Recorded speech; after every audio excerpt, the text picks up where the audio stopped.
au poteau des 2650. Voilà, ils sont rassemblés maintenant. Les élastiques sont tirés. Le départ est imminent. Et c'est parti pour cette première course, le prix de La Fontaine. Donc avec tout de suite, bien sûr, Fly Commodore et Fatal Gwen qui ont pris la direction des opérations. C'est Fatal Gwen donc, qui a pris pour l'instant la tête. Et là, donc, dans son sillage, pour l'instant, les chevaux ont 50 mètres à rendre. On va passer donc sur la ligne d'arrivée, le poteau de la ligne d'arrivée. Il restera 2 tours à effectuer. Voilà le 2, l'As qui passe sur le poteau d'arrivée. On est parti encore pour 2 tours de piste. C'est pour l'instant rondement bien mené. Fatal Gwen donc, qui a pris les choses en main. Et les chevaux, donc, pour l'instant, qui semblent revenir avec Forza Moco, qui pour l'instant s'est dégagé et va revenir très rapidement. Et oui, Forza Moco, dans une belle action, a déjà pratiquement bouché plus de la moitié de son retard de 50 mètres. Il a lâché donc les 2 autres, donc Guédéronville et Cornelius, et il revient dans le sillage. Déjà des 2 premiers, donc on va avoir 3 chevaux en tête.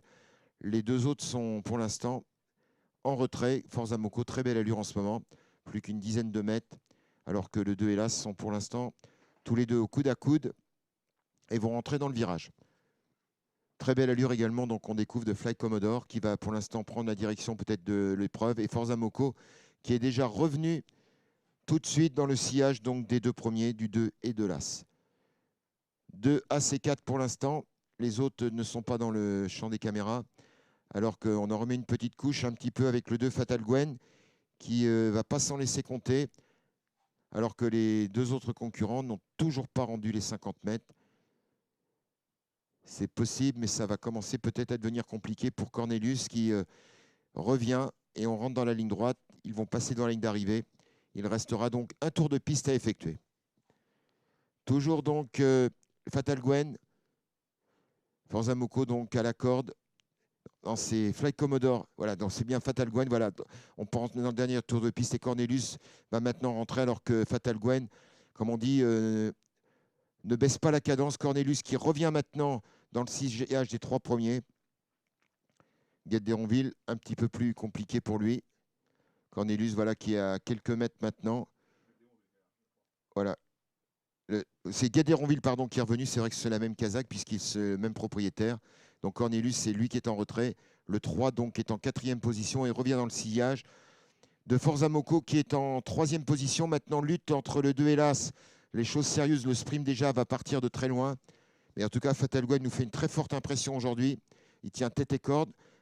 Fly Commodore, lui, fait de la résistance. Forza Moco n'a peut-être pas dit son dernier mot. Et Guédéronville, qui était revenu, qui semble pour l'instant barré et qui a l'air de céder du terrain, alors que malheureusement Cornelius ne reviendra pas. Voilà, donc Fatal Gwen. Ah là là, faute maintenant pour l'As. Voilà, donc l'As va être disqualifié. Donc lutte entre Forza Moco et surtout Fatal Gwen qui va rentrer dans la ligne droite. Forza Moco, voilà, qui commence maintenant à produire son effort à la sortie du virage. Ça va être un sprint donc entre Fatal Gwen, Forza Moco, Fatal Gwen, Forza Moco. Derrière, on est battu. Fatal Gwen qui semble vouloir l'emporter, Forza Moco qui revient et qui va peut-être l'ajuster. Oui, Forza Moco, voilà, qui va l'emporter. Forza Moco devant Fatal Gwen, 3e donc Guédéronville. Les 2 autres concurrents donc l'As a été disqualifié et Cornelius qui a eu beaucoup de mal et qui n'a jamais pu rendre les 50 mètres. Donc nouvelle victoire de Forza Moco.